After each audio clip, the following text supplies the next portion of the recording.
maka dia akan menjadikan alat untuk bertemu dengan Allah Subhanahu wa Ta'ala. Jadi kesimpulannya adalah yang dikatakan nama Allah yang tidak berhuruf dan tidak bersuara itu maksudnya adalah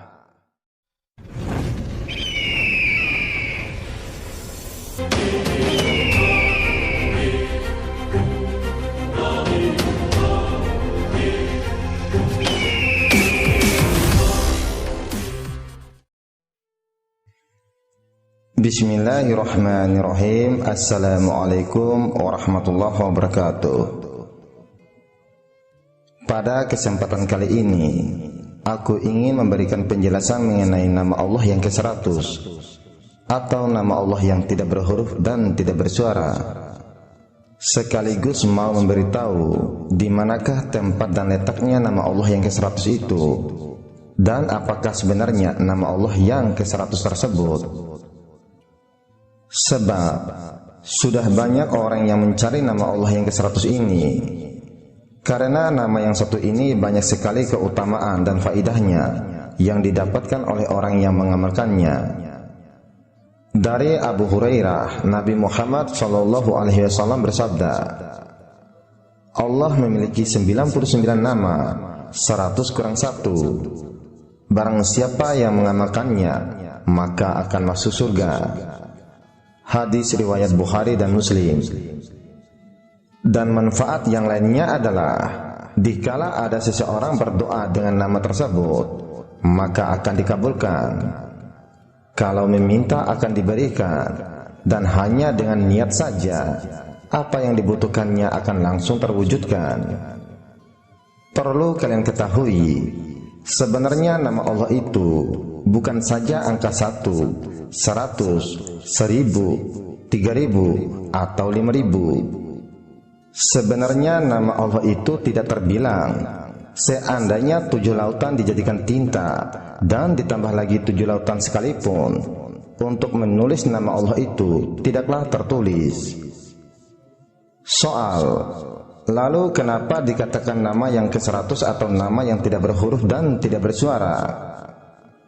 Jawab: dikatakan nama yang ke-100 atau nama yang tidak berhuruf dan tidak bersuara itu adalah sebenarnya hanya mau berbagi menunjukkan yang Allah itu nama yang sebenar-benarnya adalah tidak berhuruf dan tidak bersuara.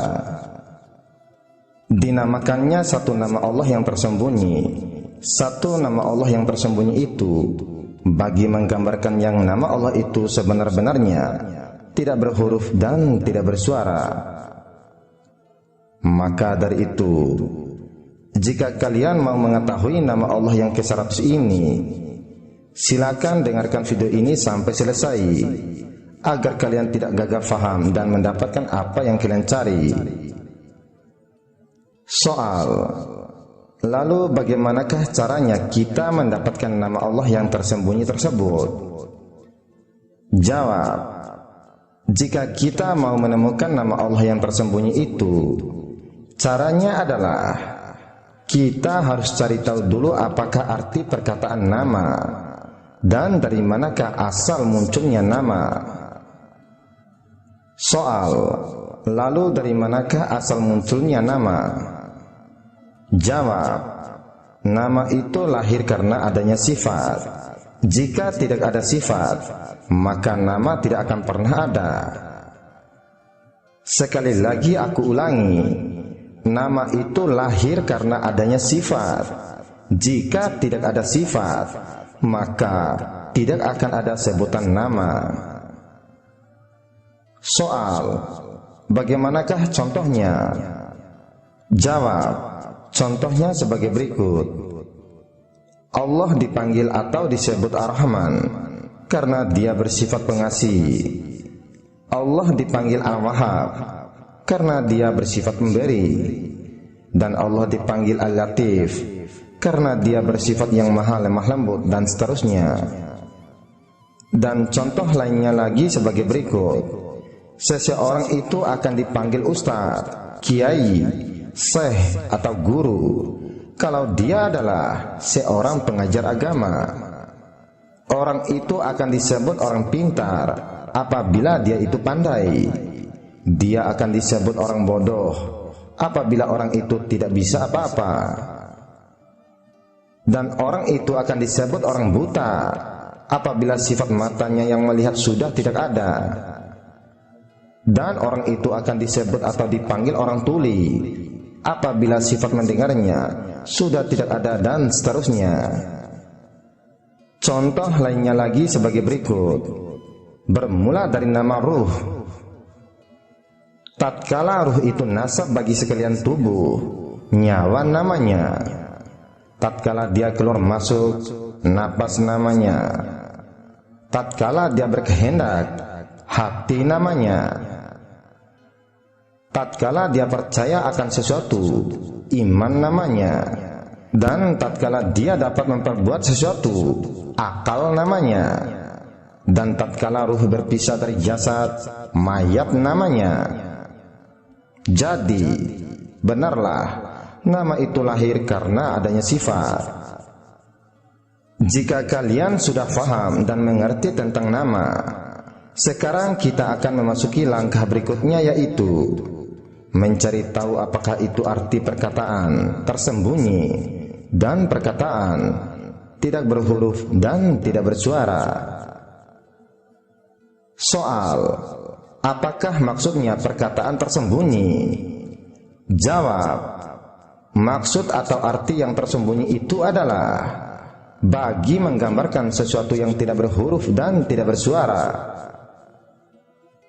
Bukannya perkataan tersembunyi itu untuk menunjukkan kepada makna tersembunyi, tetapi bagi menunjukkan bahwasannya Allah itu tidak berhuruf dan tidak bersuara. Soal: apakah itu maksud tidak berhuruf dan tidak bersuara? Jawab: maksudnya adalah secara tidak langsung memberitahukan kepada kita bahwa sesungguhnya Allah itu tidak bisa digambar-gambarkan. Allah itu tidak bisa dipikir-pikirkan dan dihayal-hayalkan, serta tidak bisa diibaratkan dan disifat-sifatkan. Dia adalah Allah yang Maha Esa. Dia adalah Maha Suci, Maha Tinggi, dan Maha Besar daripada apa yang dipikirkan, dihayalkan, diibaratkan, dirasakan, dan disifatkan oleh kita makhluk yang bernama manusia. Itulah maksud nama Allah yang tidak berhuruf dan tidak bersuara. Bila dipertegaskan lagi, nama Allah yang tidak berhuruf dan tidak bersuara itu adalah sebuah sifat yang tidak serupa dengan sifat segala ciptaannya. Contohnya sebagai berikut. Bila Allah mengatakan yang Dia melihat dan mendengar, maka melihat dan mendengarnya tidak serupa dengan melihat dan mendengar yang tergambar dalam pikiran dan perasaan manusia. Bila manusia mau mendengar, pasti membutuhkan telinga untuk menangkap suara. Bila kita mau melihat, pasti membutuhkan bola mata untuk membuatnya bisa melihat. Dan bila kita mau berkata-kata, pasti kita membutuhkan mulut, lidah, kerongkongan untuk melahirkan suara dan seterusnya. Dan sifat-sifat yang ada pada kita itu sudah tentu tidak ada pada Allah, dan Allah tidaklah seperti itu, dan Allah tidaklah butuh semua itu. Karena Allah itu berdiri dengan sendiri, Dia tidak memerlukan sifat wujud untuk kewujudannya. Dan Allah tidak memerlukan sifat hidup untuk membuatnya hidup. Dia tidak memerlukan sifat mendengar untuk menjadikannya mempunyai pendengaran. Dia tidak memerlukan sifat melihat untuk penglihatannya. Dan tidak memerlukan sifat berkata-kata untuk mengatakan kalamnya. Dia tidak memerlukan sifat iradat untuk Dia berkehendak. Dia tidak memerlukan sifat ilmu untuk pengetahuannya, karena Dia serba cukup. Dia wujud sendirinya, melihat sendirinya, mendengar sendirinya, hidup sendirinya, berkehendak sendirinya, mengetahui sendirinya, berkata-kata sendirinya, dan apa jua pun adalah sendirinya tanpa bersandar kepada sebarang sifat. Inilah sebenar-benarnya arti atau maksud nama Allah yang tidak berhuruf dan tidak bersuara, yaitu sebuah sifat Allah yang tidak bisa digambarkan, diibaratkan, dihayalkan, dan dipikir-pikirkan. Soal nama yang tidak berhuruf dan tidak bersuara atau sifat yang tidak berhuruf dan tidak bersuara itu disebut atau dipanggil apa oleh sufi? Jawab: nama yang tidak berhuruf dan tidak bersuara itu disebut atau dipanggil oleh sufi itu adalah Hu. Hu itulah nama yang tersembunyi atau nama yang tidak berhuruf dan tidak bersuara. Soal: kenapa Hu itu dikatakan nama Allah yang tidak berhuruf dan tidak bersuara? Jawab: karena Hu itu sudah menunjukkan kepada sifat keesaan Allah, yaitu Allah yang tidak ada yang serupa dengannya, atau laisa kamitslihi syai'un. Jadi Hu itu digunakan untuk menunjukkan makna puncak hakikat, yaitu Allah yang tidak bisa digambar-gambarkan, disifat-sifatkan, dipikir-pikirkan, dihayal-hayalkan, dan lain-lain sebagainya. Karena pikiran, perasaan, bahasa, perkataan, istilah, ungkapan, ibarat, dan misal semuanya adalah makhluk, yaitu sesuatu yang termaksud di dalam ciptaan Tuhan. Jika kita sebut dia atau Hu, berarti dia yang tidak dapat dilihat oleh mata kepala, berarti tidak dapat disentuh oleh tangan, tidak dijangkau oleh akal dan pikiran, karena sifat keesaannya. Sifat keesaan Allah itu sudah dijelaskan dengan terang dan jelas di dalam surat Al-Ikhlas. Qul huwallahu ahad. Katakanlah, dialah Allah yang Maha Esa. Allah tempat meminta segala sesuatu, tidak beranak dan tidak pula diperanakan, dan tidak ada sesuatu yang setara dengan dia. Soal: apakah perbedaan Hu dengan nama-nama Allah yang lain? Jawab: bedanya nama Hu dan nama-nama Allah yang lainnya itu adalah, contohnya sebagai berikut. Ketika seseorang menyebut Hu, yang diingat hanyalah huwiyah atau hakikat zat Allah saja yang tidak serupa dengan apapun. Beda ketika kita mengucap Ya Rahman, Maha Pengasih, maka dengan sendirinya kita seolah fokus berzikir dengan mengharap sifat rahmannya Allah, karena dia dicirikan dengan makna dari asma tersebut. Atau jika kita menyebut Ya Wahhab, yang Maha Pemberi, tanpa disadari dalam hati dan pikirannya akan menaruh banyak harapan, semoga Allah memberikan ini dan itu kepadanya. Jadi itu semua menjadi penghalang untuk bisa menemui dan bertemu dengan Allah.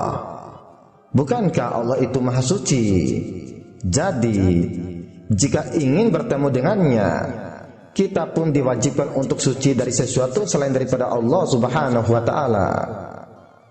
Itulah perbedaan seseorang hamba ketika menyebut dengan ucapan yang mengandung sifatnya, maka dia tidak akan tenggelam. Sedangkan adapun orang yang mengucap Hu, maka dia akan ma'rifat kepada Allah bahwa dia adalah zat yang maha gaib, yang tidak dimaknai sifatnya seperti pada asma-asmanya yang lain. Oleh karena itu, orang yang menyebut Hu, hatinya akan diterangi dengan cahaya zikir dan tidak terkontaminasi dengan zulmah atau kegelapan, sebab hatinya mereka telah terkoneksi dengan Dia sejati, yaitu Allah Subhanahu wa taala, maka hu yang mereka maksud pastilah Allah Subhanahu wa taala. Maka dari itu kamu boleh melakukan zikir hu apabila kamu ingin cepat agar bisa mensucikan zahir dan batinmu, supaya tidak terganggu oleh berbagai-bagai rupa dan bentuk dan keadaan, baik itu gangguan yang datang dari luar maupun gangguan yang datang dari dalam. Maka dibutuhkanlah zikir hu untuk menepisnya. Di dalam tasawuf, jika orang yang sudah faham dan mengerti rahasia dan makna yang ada pada nama hu, maka dia akan menjadikan alat untuk bertemu dengan Allah Subhanahu wa taala. Jadi, kesimpulannya adalah yang dikatakan nama Allah yang tidak berhuruf dan tidak bersuara itu maksudnya adalah sifat Allah yang tidak bisa digambar-gambarkan, dipikir-pikirkan, dihayal-hayalkan, dan diibarat-ibaratkan dengan apapun jua. Itulah yang disebut hu, dan itulah maksud dikatakan Allah yang Maha Esa. Dia tidak memerlukan sifat atau nilai-nilai tambahan untuk kesempurnaannya. Dia berkuasa tanpa bersandar kepada sifat berkuasa. Dia mencipta tanpa memerlukan sifat berkuasa mencipta. Allah serba cukup dengan dirinya sendiri, dengan keesaannya tanpa memerlukan sokongan sifat dan alat. Soal, jika Allah tidak ada sifat, lalu apa tujuannya orang belajar sifat 20 yang katanya sifat yang wajib bagi Allah? Jawab, dengarkanlah ini baik-baik. Walaupun dibentangkan 20 sifat-sifat yang dikatakan sifat-sifat yang wajib baginya, tetapi sifat-sifat tersebut bukanlah sifatnya yang hakiki. Dia tidak tertakluk kepada sempadan wajib, mungkin dan mustahil. Wajib, mungkin, dan mustahil adalah sempadan dalam ilmu.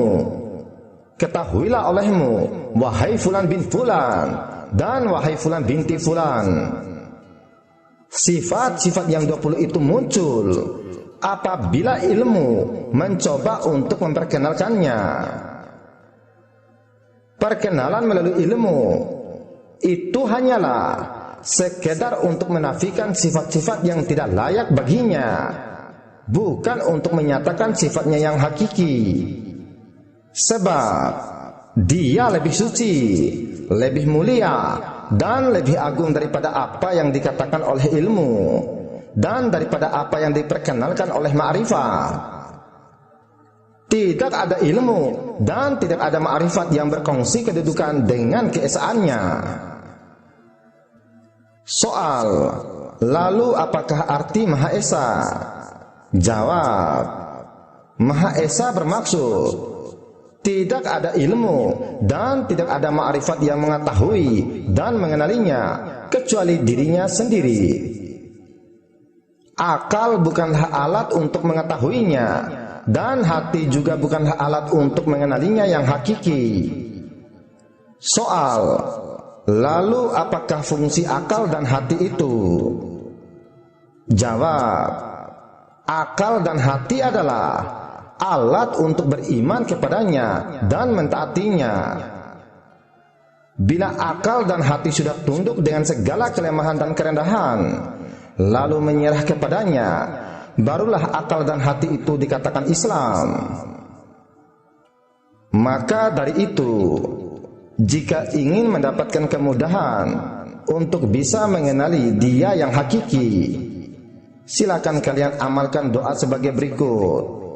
Dan doa inilah yang diajarkan sufi kepada murid-muridnya. Bunyi doanya sebagai berikut: Bismillahirrahmanirrahim wa bismillahirrahmanirrahim. Dengan hak Muhammad, aku memohon kepadamu. Ya Allah, kenalkanlah dirimu padaku, sebab jika tidak, takkan mampu ku kenal dirimu dan Rasulmu. Ya Allah, kenalkanlah Rasulmu, sebab jika tidak, takkan mampu ku kenal hujahmu. Ya Allah, kenalkanlah hujahmu, sebab jika tidak, aku akan tersesat dari agamaku. Ya Allah, wahai An-Nur, pencipta cahaya, wahai Al-Haq, maha benar, wahai Al-Mubin, yang terang,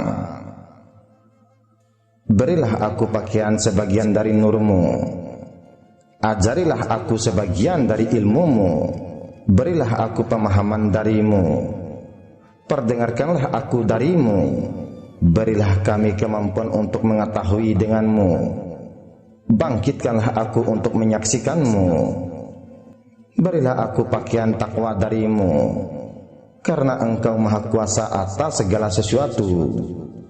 Ya Allah, rampaslah dariku akal yang menghijabku darimu, yang menutupiku memahami ayat-ayatmu dan sabda Rasulmu.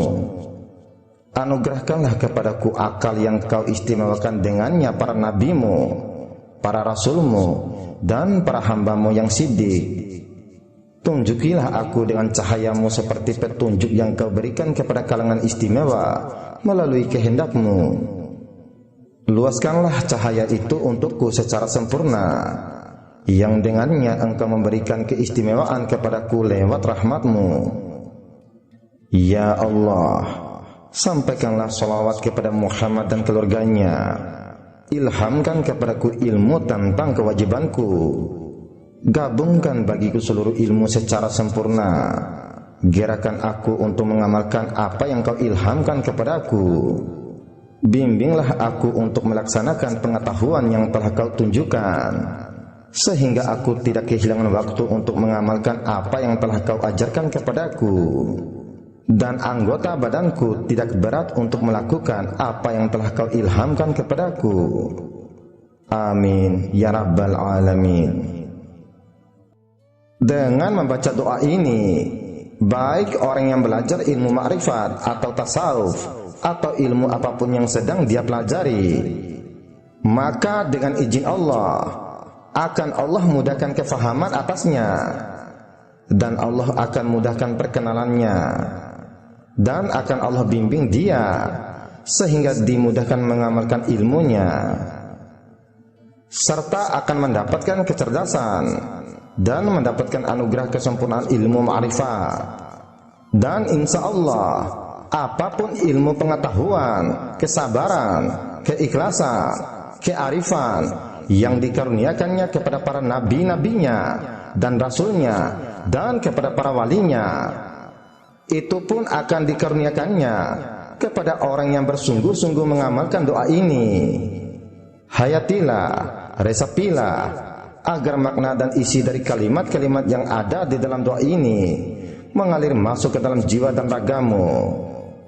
Bahkan masih banyak lagi manfaat yang tidak bisa dijelaskan satu persatu. Semoga dari apa yang sudah aku sampaikan ini dapat memberikan manfaat